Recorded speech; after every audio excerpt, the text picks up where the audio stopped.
Hello everyone, Ashwini here. So, we will discuss memory management. Memory management, virtual memory, memory allocation and reallocation, memory protection, and memory access. So first of all, we discuss memory management. Memory management is one of the most important subsystems of any operating system for computer control systems and is even more critical in RTOS than in standard operating systems. Firstly, the speed of memory allocation is important in an RTOS.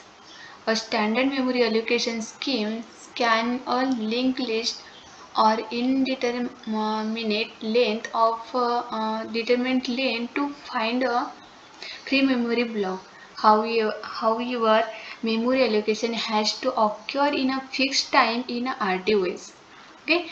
Secondly, memory can become fragmented as free regions become separated by regions that are in use, causing a program to stall. Unable to get memory even though there is theoretically enough available. Okay. Memory allocation algorithms that slowly accumulate fragmentation may work perfectly well for desktop machines rebooted every day also, but are unacceptable for embedded systems that often run for months without rebooting. Okay. Memory management is the process by which a computer control system allocates a limited amount of physical memory among its various processes or tasks in a way that optimizing performance. Actually, each process had its own private address space, initially divided into three logical segments: text, data, and stack. Okay. The text segment is read only and contain the machine instruction of a program. The data and stack segments are both readable and writable. Okay. The data segment contains the initialized and non-initialized data portion of a program, whereas the stack segment holds the application's runtime stacks. On most machines, this is extended automatically by the kernel as the process executes. This is done by making a system call, but change to the size of a text segment only happens when its contents are overlaid um, with data from the file system or when debugging takes place. The initial contents of the segments of a child process are duplicates of the segments of its parents. Okay. The contents of process address space do not need to be completely in place of a process to execute. If a process references a part of its address space that is not resident in main memory, the system pages the necessary information into memory. When system resources are scarce, the system use a two-level approach to maintain available resources. If a modest amount of memory is available, the system will take memory resources away from processes if these resources have not been used recently. Should there be a serves resource shortage, the system will resort to swapping the entire context of a process to secondary storage. This paging and swapping done by the system are effectively transparent to processes, but a processes may advise the system about expected future memory utilized as a performance aid. Okay, a common technique for doing the above is virtual memory, which simulate a much larger address space than is actually available. using a reserved disk area for objects that are not in physical memory. Okay. The operating system's kernel often performs memory allocation that are needed for only the duration of a single system call. In a user process, such short-term memory should be allocated on the runtime stacks. Because the kernel has a limited runtime stack, it is not feasible to allocate even moderately sized block of memory on it. So a more dynamic mechanism is needed. For example, when the system must translate a path name, it must allocate a 1 KB buffer to hold the name. Other blocks, the memory must be more persistent than a single system call and thus could not be allocated on the stack if there was space. An example is protocol control block that remain throughout the duration of a network connection. Okay, network connection.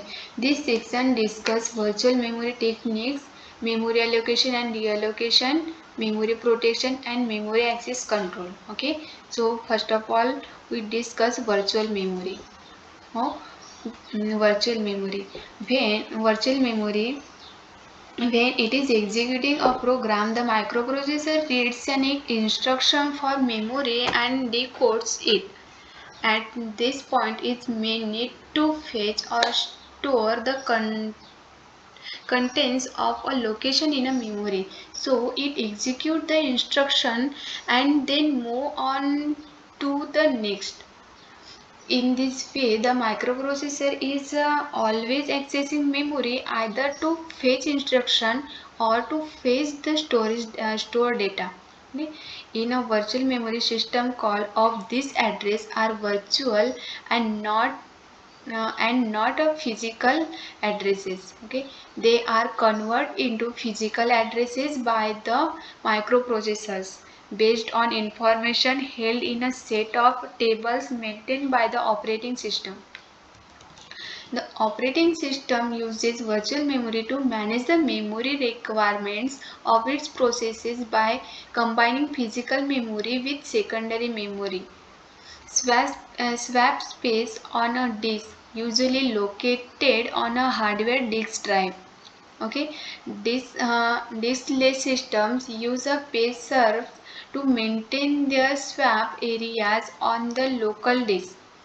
Extended memory. Okay, the translation from virtual to physical address is implemented by a memory management unit MMU, which may be either a module of the CPU or an auxiliary closely coupled chip. Okay, the operating system is responsible for deciding which parts of the program's simulated main memory are kept in physical memory and also maintains the translation tables that maps between virtual and physical addresses. Okay, so we will now discuss three techniques of implementing virtual memory. First, paging, second, swapping, and third is segmentation. First, paging. Almost all implementations of virtual memory divides the virtual address space of an application's program into pages. A pages is a block of continuous virtual memory addresses. Here, the low order bits of the binary presentation of the virtual address are preserved and used directly as the low order bits of the actual physical addresses. The high order bits are treated as a key to one or more address translation.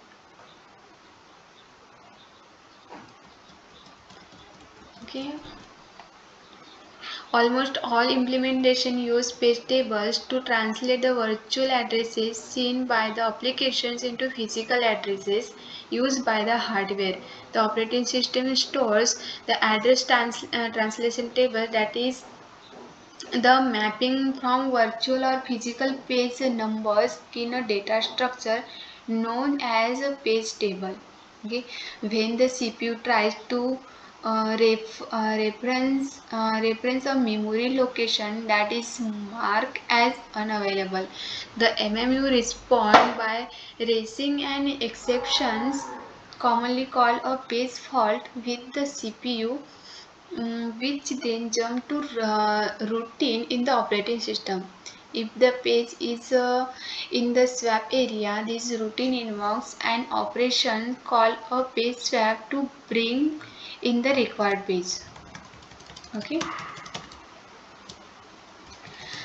Second, swapping. Swap space is a portion of a hard disk used for virtual memory that is usually a dedicated partition, that is a logical independent section of a hard disk drive created during the installation of the operating system. Such a partition is also referred to as a partitions.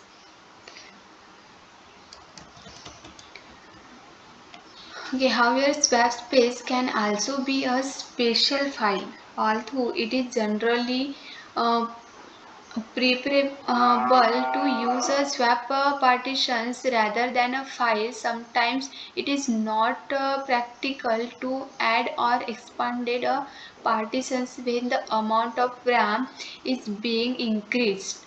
Okay, in such case, a new swap file can be created with a system call to mark a swap space. The page swap operation involves a series of steps. Firstly, it selects a page in memory. For example, a page that has not been recently accessed and has not been modified since it is what last read. If the page has been modified, the processor writes the modified page to the swap area. The next step in the process is to read in the information in the needed page. The page corresponding to the virtual address the original program was tried to references with the exception occurred from the swap file. When the page has been read in, the table for translating virtual addresses to physical addresses are updated to reflect the revised content of physical memory. When the page swap completed, it exits the program is restarted and returned to the point that caused the exception. Okay. Last one is a segmentation. Some operating systems do not use paging to implement virtual memory but use segmentation instead. For an application process, segmentation divides its virtual address space into variable length segments. So a virtual address consists of a segment number and an offset within the segments. Okay. Memory is always physical address with a single number called absolute or linear address. To obtain it, the microprocessor looks up the segment number in a table to find a segment descriptor. Okay, this contains a flag indicating whether the segment is present in the main memory, and if so, the address of its starting point, segment's base address, and its length. Okay, it checks there the offset within the segment is less than the length of the segments, and if not generates an interrupts. If a segment is not present in a main memory, a hardware interrupt is raised to the operating system, which may try to read the segments into main memory or to swap it in. Okay, the operating system may need to remove other segment, swap out, in order to make space for the segment to be read in. Okay, the difference between virtual memory implementation that you use pages and those using segment is not only about the memory division. Okay, next, memory allocation and deallocation. The inefficient allocation or deallocation of memory can be detrimental to system performance. The presence of wasted memory in a block is called internal fragmentation, and it occurs because the size that was requested was smaller than that allocated. The result is the block of unusable memory, which is considered as allocated when it being used. The result situation is called external fragmentations. When blocks of memory are free, leaving non-contiguous holes. If these holes are not large, then may not be usable because further request for memory may call for larger blocks. Both internal and external fragmentation result in unusable memory. Okay? Memory allocation and deallocation is a process that has several layers of applications. If one application fails, another operates to attempt to resolve the request. Okay, this whole process is called dynamic memory management in C++ or C. Memory allocation is controlled by a subsystem called malloc, which controls the heap or region of memory to which memory allocation and deallocation occur. The reallocation of memory is also under the control of malloc. In malloc, the allocation of memory is performed by two subroutines, malloc and calloc. Okay, deallocation is performed by the free subroutines, and reallocation is performed by the subroutine known as reloc. Okay, in deallocation, though, memory blocks that have been deallocated are returned to the binary tree at its base. Thus, a binary tree can be envisioned as a sort of a river of information with deallocated memory for flowing in at the base and allocated memory flowing out from the tips. Okay. Memory allocation and deallocation can be categorized as static and dynamic. Okay. First, static memory allocation. Static memory allocation refers to the process of allocating memory at compile time before execution.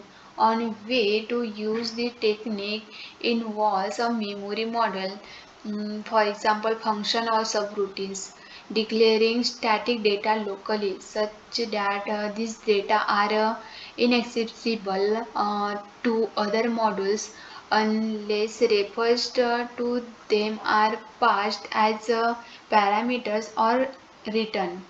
A single copy of this static data is written data and is accessible through many calls to the function in which it is declared. Static memory allocation therefore has the advantage of modularizing data within a program so that it can be used throughout runtime. Okay, the use of static variable within a class in object-oriented programming creates a single copy of such data to be shared among all the objects of that class. Okay. Second, dynamic memory allocation.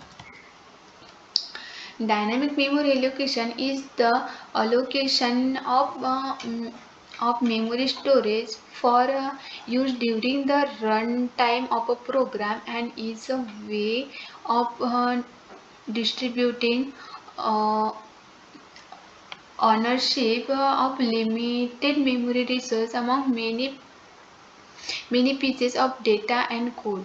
A dynamically allocated object remains allocated until it is deallocated explicitly, either by the mm, either by the programmer or by a garbage collector. This is notably different from automatic and static memory allocation.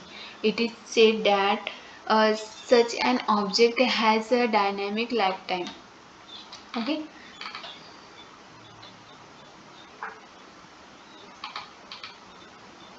Okay. So next, memory protection. The topic of memory management in this section address a different set of construct relate to physical and virtual memory, protect memory, infinite amount of memory, and transparent sharing. Okay. Perhaps the simplest model for using memory is to provide single programming without memory protection, where each process run with a range of physical memory addresses. Give that a single programming environments allow only one process to run at a time. This can use the same physical addresses every time, even across reboots. Typically, process use the lower memory addresses, low memory, and an operating system uses the higher memory addresses, high memory. An application process can address any physical memory location. Okay.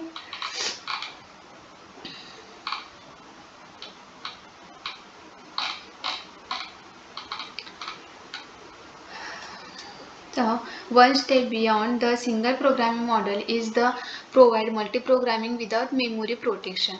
When a program is copied into memory, a linker loader alters a code of the program, loads, stores, jumps to use the address of where the program lands in memory.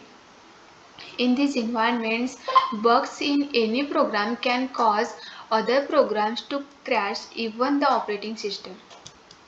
Okay. So last we